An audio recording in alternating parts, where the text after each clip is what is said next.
I chose my family as according to what I looked at quantumly, all the different choices I could make to support humanity. Now, that being said, I chose this, but this isn't what I really look like. And this isn't who I really am. This is what I choose to project in this dimension. So when I say I am, or I, or me, I'm only affirming this. I am not communicating to the you, which knows who I'm talking to. That is the spirit inside that chose this, the part that is actually making things happen in this world. Right? So the more you begin to say, you are building a source of energy in your body that is allowing you to expand your vision and see greater into the world. That I just said that to immediately starts to do it. But if I say I, then I'm speaking to the projected reality based on my life circumstances, the things that I've gone through, the people that I've met, as according to this biological spacesuit.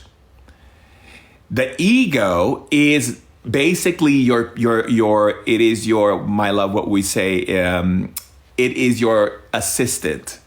It is your assistant that makes it so that you believe in the reality that you're in. Think of it like the great paperweight, like it keeps you on earth because it makes you believe what you say.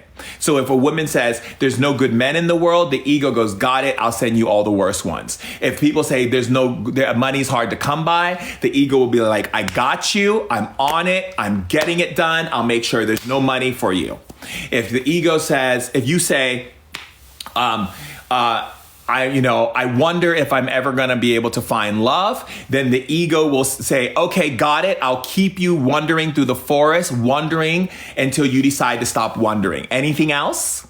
If you say, am I ever going to be enlightened enough? The ego says, I will make sure you stay in limbo until you decide what you want, God. Anything else?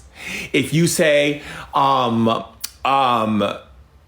Am I going to be successful? And you don't decide that you're going to be successful. The ego will say, I will keep you in the question mark and keep you going down the question mark until you decide what it is you're going to create, creator. That's all the ego does. The ego is not here to play this duality game that humans have cooked up through the matrix so that they can live in this perpetual state of kill your ego, your ego's in the way. If an ego is in the way, what it means is this.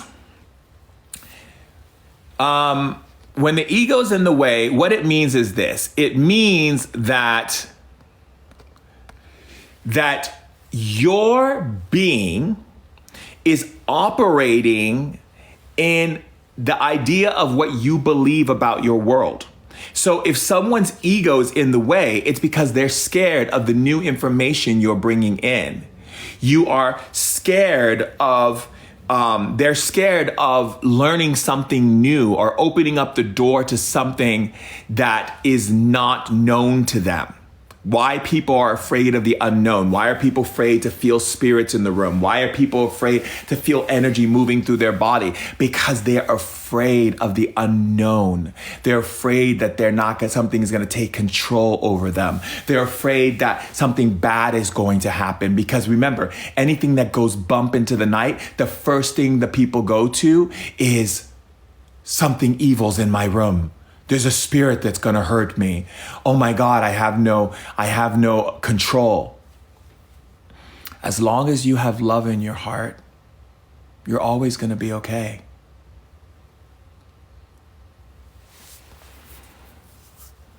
You could have the most conflicted spirit in the room, and all you have to do is say, I love you, sweetheart.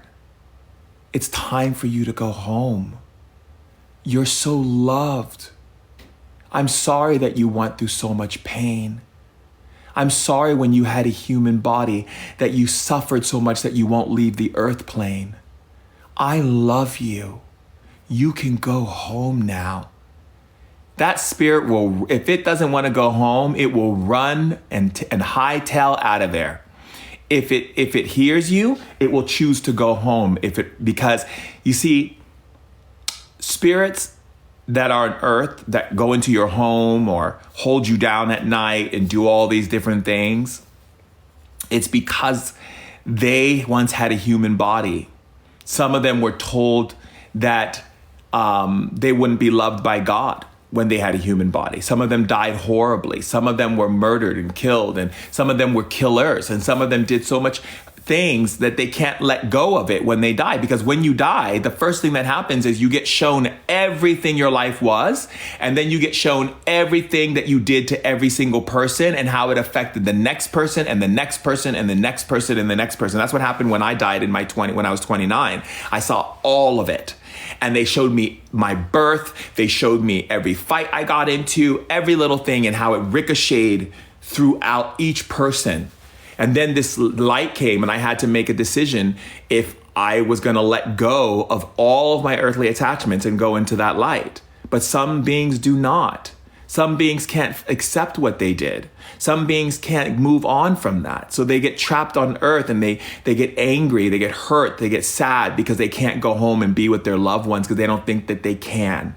Even though the light's always there, they just don't see it anymore because they're afraid of it. Just like people on earth, when they're afraid of things, the light disappears and the darkness comes in, right? And the darkness is not coming in because it's there to hurt them. The darkness is an amplifier. When you look at the sky at night, what do you see? You see darkness, but you see the stars being shining through the darkness. The darkness is an amplifier. It's not there. The difference what people have done on earth is they basically turned darkness into this evil thing. They've given a definition to it. Darkness is evil, right? Then they gave a definition to people who are people of color because they're dark. They must be evil too. And then, and it's ridiculous. All of that nonsense. Darkness is an amplifier. If you ever go into a room, turn off all the lights in the room, sit in complete darkness. This is a shamanic technique, what I do with kids. And you put them in the dark room, and then I have them tell me what things come to their mind. And all this stuff starts coming to them because they're in darkness. So then what I teach them is to shine their light in that darkness until they can see their own light. And this allows you to understand that darkness amplifies energy. That's what it does. It amplifies energy. But if you put fear into the darkness, and you put hate into the darkness, and you put anger into the darkness, then you get amplified that. And that amplifies, and before you know it, you're experiencing this intense energy. But think about it. What does the darkness do to human beings on earth? It amplifies you to seek your light. It amplifies you to come into love. It amplifies you to go stronger into who you are. But how you perceive it, it's like the great sages say, as you perceive something, the perception creates the reality of what you choose. So when you choose to perceive darkness as that your situation you're going through is horrible, then your ego will say, fine, if that's what you asked for, so be it. I will now make sure it's horrible for you. If you choose to see things, money not coming in as things not working out for you, then the ego goes, okay, I will stop everything that was about to shift for you and make sure it doesn't work for you. Because the thing is that your perception is guiding the energy.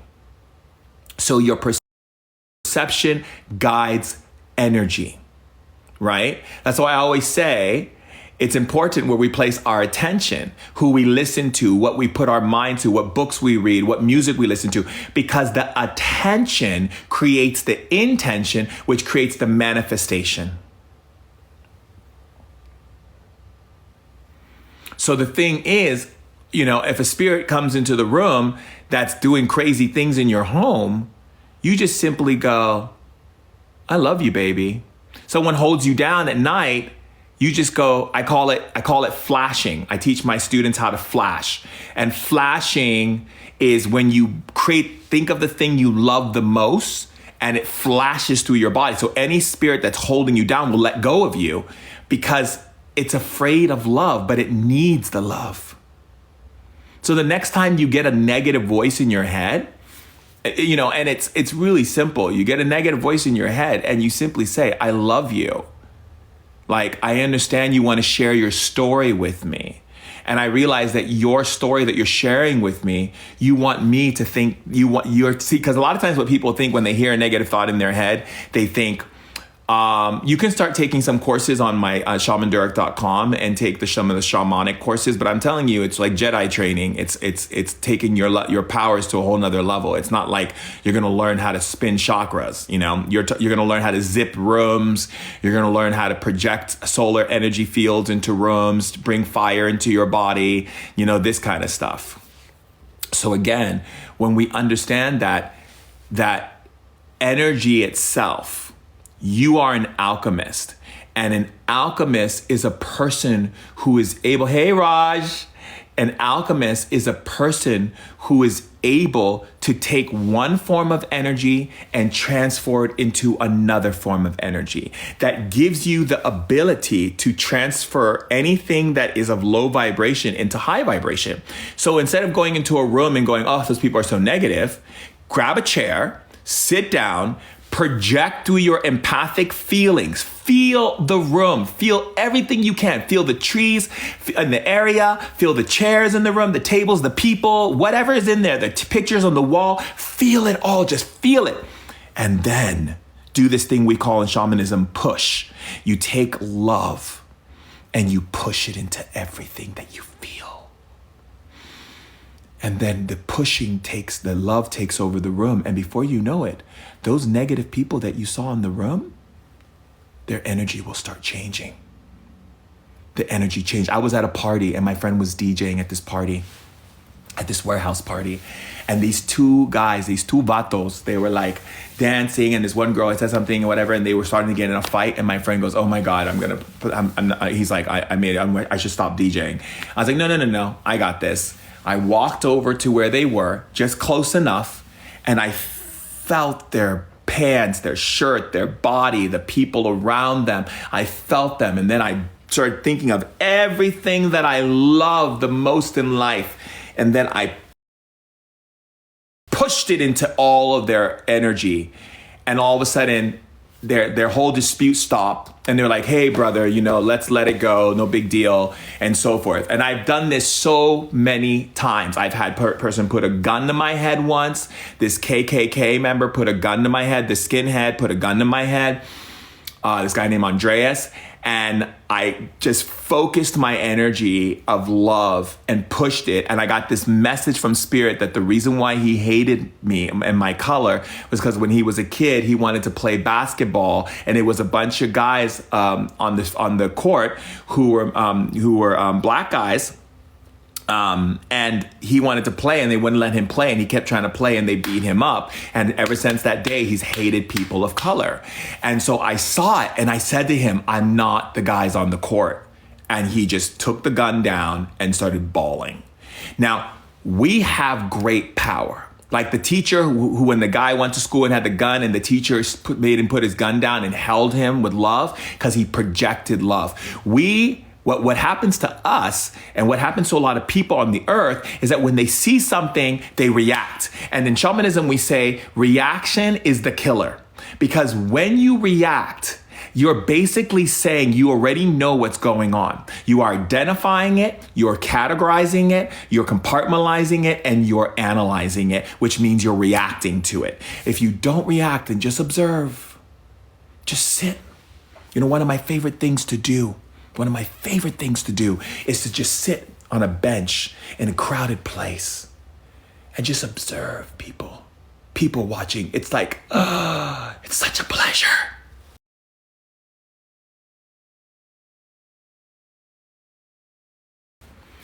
I get such a pleasure from it. Just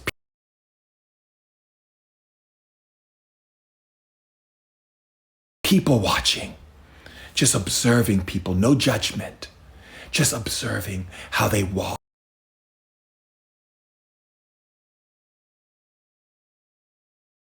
Language.